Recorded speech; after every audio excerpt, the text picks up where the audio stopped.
اولنی سوال یې ورور کړی، ډېر قیمتي سوال، هغه سوال چې د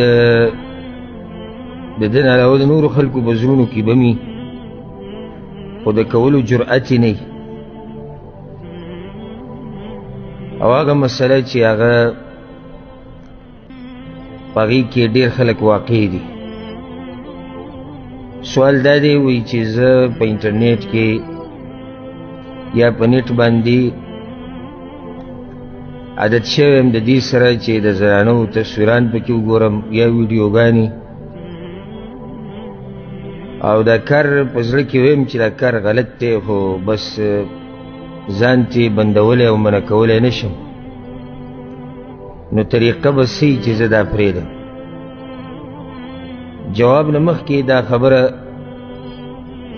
د سوال دلالت ضرور په ایمان باندې کوي چې دی غم ورسره دی چې زه یو غلط کار کې واقع یم، او دی ښه د هغه خلکو نه چې په دې ګناه کې واقع دي او ځان یې په زور یا غافله کړی دی، او یا بوله څه لار ګوري، څه دلیل د هغې د لاسه به ورته دا کار جایز ښکاري. یعنې دا درته یقیني خبره وکړم چې په دې ګناه کې به ډېر خلک واقع وي، په دې ګناه کې به ډېر خلک خصوصا ځوانان هلکان او جنکۍ هغه په دې کې واقع وي. وجه دا دی چې پخوا یا نږدې وخته پورې، پخوا ګټه خبره، نږدې وخته پورې به چا چېرته یو تصویر کتو یا یو فلم یا غلطه رابطه، نو د هغې دپاره به ډېر یو کوشش کوو، یو لار به یې لټوله، نو کله به هغې کې کامیاب شو، کله به ناکامه شو. اوس خو موبایل کې ورسره هر څه دي، نو چې د الله نه یره نه وي نو ته هر څه نږدې دي، او چې د الله نه یریږي نو هر څه ترې بیا لرې دي اگر که نږدې دي. افسوس په دې خبر باندې سړي له ورشي چې کله بعض هغه خلک چې هغه پکې لا دا دعوه هم کوي چې زه دیندار یم او هغه هم په دې مرض کې اخته وي، او هغه پکې لا دا دعوه هم کوي چې نه نه جي موږ خو ځان له څوک یو. دا فتنه عامه شوې ده. څه کول غواړي نو اولني دا خبره یاد ساتل پکار دي چې د توبې دروازه د الحمدلله کولاو ده هغه وخت پورې چې نور راوخیږي د مغرب نه او د ساه وتو پورې. نو اولنی کار به دا کوي هغه انسان چې په دې ګناه کې اخته دی چې هغه به توبه وباسي، الله ته به واپس شي، چې دا ستا ذهن کې چې هر څه تا سره حساب کېږي، بیا به ته دې ګناهونو نه ځان لرې ساتي. ان السمع والبصر والفؤاد كل اولئك كان عنه مسؤولا. سورة بني اسرائیل کې الله دې غوږ سترګو د دې هر څه باره کې به تپوس کې دي، څه نه تاسو واورېدو او قصه ختمه شوه، څه دې وکتو خبره لاړه ختمه شوه. او دا ډېره د یېرې خبره د امام بخاري دا حدیث راوړی دی، پیغمبر صلی الله علیه وسلم وایي والعین تزنی وزناها النظر، او سترګم زنا کوي او د سترګو زنا نظر دی، قتل دی حرامو ته. زنا عام چې کله زنا ویلی چې سړي ذهن دې ته لاړ شي چې یاره یو سړی د ښځې سره میلاویږي او دا ښځه د دپاره حرام وي او دی ورسره کوروالی کوي. یو دغه زنا د عورت زنا ده، یو زنا د سترګو زنا ده، او هغه خلک به دې زنا نه ساتلی شوي چې من رحمه ربي، چې الله به رحم کړي. سبحان الله، د سره دې بعضو ته ګوره دا محسوسیږي نه او نو ته دا ګټه ښکاري چې زه په زنا کې واقع شم. نه دا خو یې نټ کې ما کتو. حرام څه دي؟ حرام څه دي؟ بارک الله فیک. حرام داری چې ښځې سره میلاو شي مخامخ او ورته ګوري، دا حرام. نټ کې ګوره، اوس که چا سره په دې څه دلیل چې دا پکې جایز دي وایي موږ ته به وښایي چې نه نټ کې کته جایز دي، تصویر کې کته جایز دي، البته مخامخ که یو زنانه روانې نو بیا ورته مه ګوره، بیا به دې ځان لرې ساتي. دا هم زنا ده، د سترګو زنا ده. نو اولنی کار توبه ویستل دي. په توبه کې به یو څو خبرې لازم دي، له ټوغو توبه به نه وباسي، داسې په جو باندې ډېرو دي چې زه توبه وباسم. توبه هغه توبه چې شریعت یې زموږ نه غواړي او هغه الله قبلوي. د هغې دپاره اهمه خبره دا ده چې دا ګناه به فی الفور پرېږدي. دا نشته چې ما توبه ویستې ده او ګناه کې لالیګیا یم.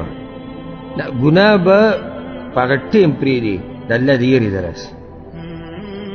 نو دویم به دا کار کوې چې دا څه چې دي کړي په دې به خپه په دې به پښیمانې د مرګه پورې. د مرګه پورې چې کله هم تا ته دا رایادېږي چې تا یو وخت کې داسې کار کړی دی او ته سخت په دې باندې غمجن او خپه شي چې یاره دا کار ما ولې کوم. دا پکې اهمه خبره. نو د هغه خلکو باره کې به څه وایې چې تا ته قیصه راوالي چې ما به دا کار کوم. د فخر په دغه یو ګناه به رایي وایي موږ چې ځوانانو که نه او موږ به پلانې کار چې کوو هغه به یو ګناه رایادوي. نو ګوره د الله نافرماني دې وکړه نو اوس خلکو ته رایادوي یعنې فخر پې کوي. سبا الله تعالی ووایي چې زما دې ونه منله بیا د خلکو ته هم بیانوله.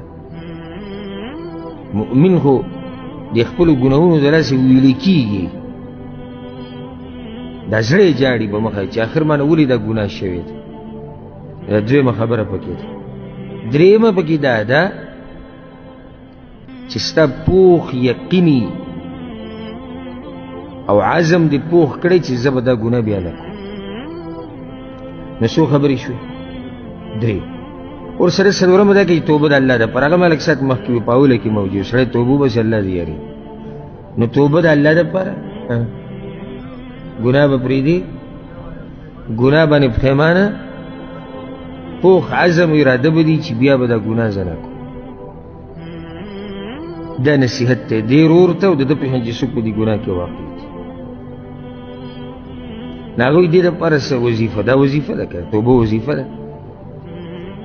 د ټول نه اوچته وظیفه ده. په دې باندې ګناهونه بخلی کېږي. نو توبه ورپسې دعاګانې ډېرې غوښته چې یا الله د ګناهونو نه مې وساته. ځکه چې حدیث کې راځي چې دا زړونه د الله په دوو ګوتو کې دي چې څنګه یې اړی او کم طرف ته اړی هغه طرف ته یې واړی. نو هغه رب ته ووایه، کم رب چې د زړونو مالک دی هغه ته وجاړه، هغه ته فریاد وکړه.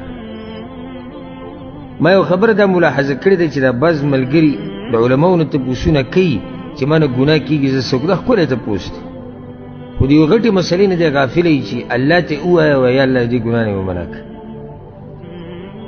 یا الله ما له طاقت د ګناهونو مه راکوه. نو دریم کار به ورسره دا وکړي. دریم کار اذکار د سحر ماښام د فرض مانځه نه بعد مسنون اذکار په مخه وایه.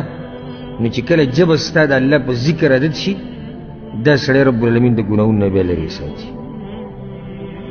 بل کار به دا وکړي چې مانځه اهتمام به ډېر کړي او مونځ یې هغه مونځ چې کوم زموږ نه الله غواړي په صحیح طریقې سره. الله وایي ان الصلاة تنهى عن الفحشاء والمنکر. مونځ سړی د فحاشۍ نه منع کوي. اوس ضروري چې زه د فحاشۍ نه منع کېدل غواړم بس مونځ ډېر کوه. فرض مونځ په خپل وخت کې د جمع سره نارینه دپاره او نفلي مونځونه ورسره هم کوه. تهجد کوه، د ساښ مونځ کوه، عام نوافل کوه، د مانځه سره چې کوم سنت یې هغه کوه. اهمه خبره دا به اخرنی ذکر کوي. خبره برانه به ډېر اوږده شي. دا خو داسې مسله ده چې الحمدلله ما په دې باندې ډېره زیاته خبره کړې ده او اکثر خو موږ کوشش کوو چې هر درس کې اشاره وکړو. فتنه عامه ده، غټه خبره. ځان له نیکعمله ملګري وګوره. یو داسې معاشره چې جوړه شي چې هغه د دیندارو خلکو وي نو بیا سړی د ګناه کولو موقع ورته نه میلاوېږي. اوس ته دیندارو خلکو سره کینې پاسې یو خو ته دا ګناه کولی نه شي. دې ته د پته لري چې زه چې کومو خلکو سره کینم کوم معاشره کې هم دا د دیندارو خلکو معاشره دلته دا کیسې نه چي. دویمه او که چېرته دې ګناه وکړه دا نیکان ملګري به دې منع کړي، وځي به دې راوګرځوي که نه. چې ته د بد عملو سره ناستې ته یوه کې هغه ته ته وایي دوه پسې نورې وکړه. د دوه ګناهونه کې هغه وایي درې پسې نور وکړه. او تاله یعنې په ملا دې ټپیم چې یعنې شاباش څومره زبردست کار دې وکړو، څومره ښایسته ویډیو، څومره ښایسته فلم، څومره ښایسته سندره دا مخ دې ماشاءالله وګوره څنګه جوړ کړی دی یې ویښتو ته دې وګوره څومره ښکلی پکې ښکاري تا ښه د الله په نافرماني باندې جذبه کوي دیندار سړی او ملګری به تا نه خفه شي چې دا کار دی غلط دی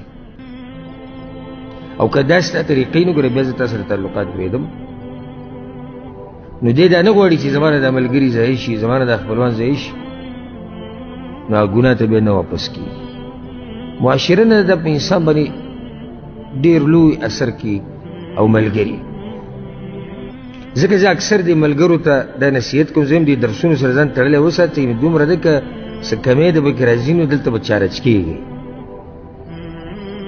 او که داسې ده اوس تاسو الله داسې پیدا کړي چې ایمان هم د غره په شان په ځي ولاړ دی بیا خو صحیح ده زما خو خپل ځاني زما هم دغې ته ضرورت دی چې یاره چېرته درس واورو چېرته ویکو چېرته کتاب وګورو چېرته عالم نصیحت واورو چېرته څوک راته ووایي چې له الله نه ویېرېږه په خوشحالي او په دې سخت خوشحالېږو چې څوک راته ووایي که کشري که مشري که ښځې او که سړی خو چې ما ته زما غلطي په ګوته کړي او ما ته دا ووایي چې دا کار ستا غلط دی داسې بیا مه کوه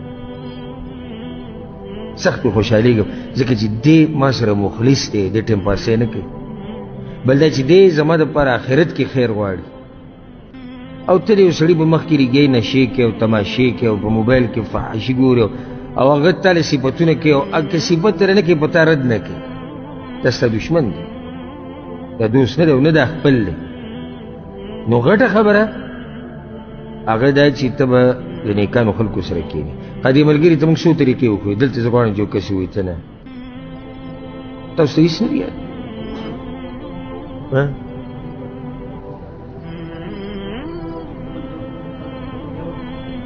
ښه ملګرو سره ناسته پاسته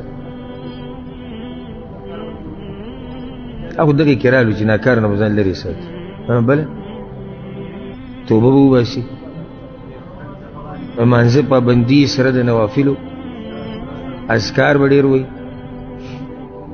مانځه اهتمام پکې ذکر دعاګانې به وایي چې دا یو څو کارونه دې وکړو انشاءالله الله به یې ګناه نه منع کړي الله دې موږ د ګناهونو نه وساتي